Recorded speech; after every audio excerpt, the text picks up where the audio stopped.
Nafasi ya juu kabisa ya ulinzi ya ukurugenzi ya ulinzi ile alokatali alivyoondoka kwenda kwa mbunge, nimemkaimu pale makao makuu. Watu wa kwanza kabisa wa kusuka hamasa ile Red Brigade ya mwanzo ni mimi.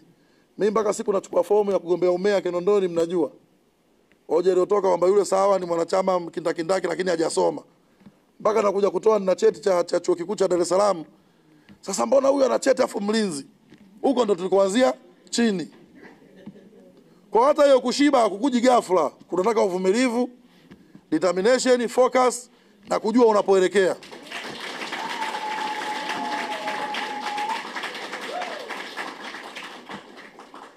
Huyu Nchimbi huyu alikuwa mtu wa Lowassa huyu. Nchimbi kwa mtu wa Lowassa. Kwa kipindi tunaambiwa Lowassa anakuja, sisi katika hesabu zetu tunahesabia na Nchimbi anakuja na Bashe anakuja. Yaani wale watu wote wa Lowassa wanakuja. Lakini mpaka tunaenda kwenye kampeni Nchimbi hajaja na Bashe hajaja. Mmoja hapo mimi nikapata bahati ya kumuuliza, mbona mmemuuza mzee mlikuwa naye Bennett? Alafu goma limekata anakuja Chadema mmekataa. Sema sisi tulimwambia tukiwa na hasira tu amepale pale. Mwenzetu ana baada ya wiki 3 hasira zimepoa.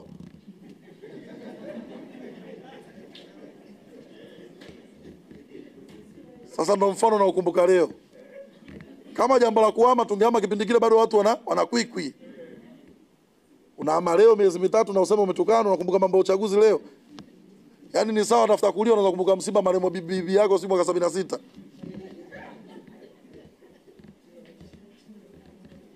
Kwa the more you delay, kuna vitu tu factors zingine zinajiondoa zenyewe kutokana na time.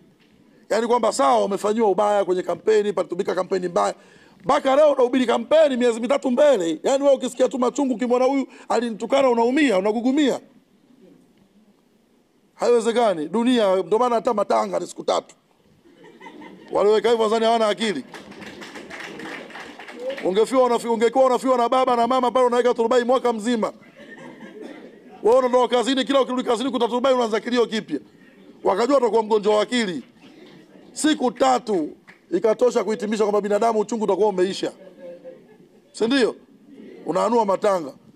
Wewe miezi 3 mwenzetu vipi? Lakini pamoja na yote la kujifunza kwa Nchimbi yule pale pamoja alikuwa ni mtu wa Lowassa. Si yakwama. Na kweli amemkuta yule alisimamishwa hadi uongozi, sio akapewa barua gani za onyo, si ndio? Pelekwa sio Brazil huko atakita kwa jenga Tanzania. Leo ni katibu mkuu wa CCM na ni makamu wa rais. Mgombea mwenza kwa maana ya kutegemewa kuwa makamu wa rais, ndio?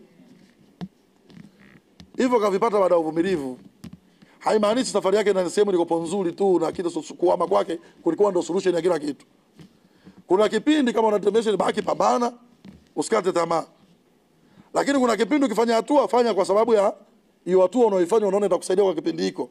Kwamba nina hasira zako basi tuseme hii una hasira. Hata kwenye watu wa sheria wanajua kwenye tofauti ya kesi ya mada na manslaughter. Kuua na kuua bila kusudia.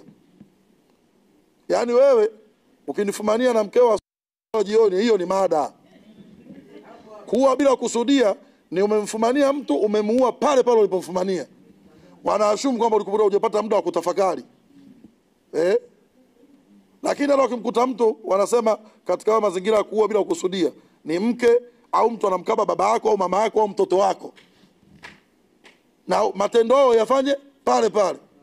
Na tala maslahi iko ndani usipate muda wa kutafuta silaha. Kitendo cha kujua silaha iko ndani maana yake unakuwa na akili timamu. Wanaashumu unaweza kuona tukio likakufanya usiwe na akili. Alafu ukasema niliama niko sijajielewa. Leo ukiama unasema hujajielewa sababu ya jambo gani? Miezi 3 mbele. Na unalazimisha ionekane kwamba ni kampeni ya Mbowe na Lissu ndio inatugawanya inafanya kitu tusiwe wamoja.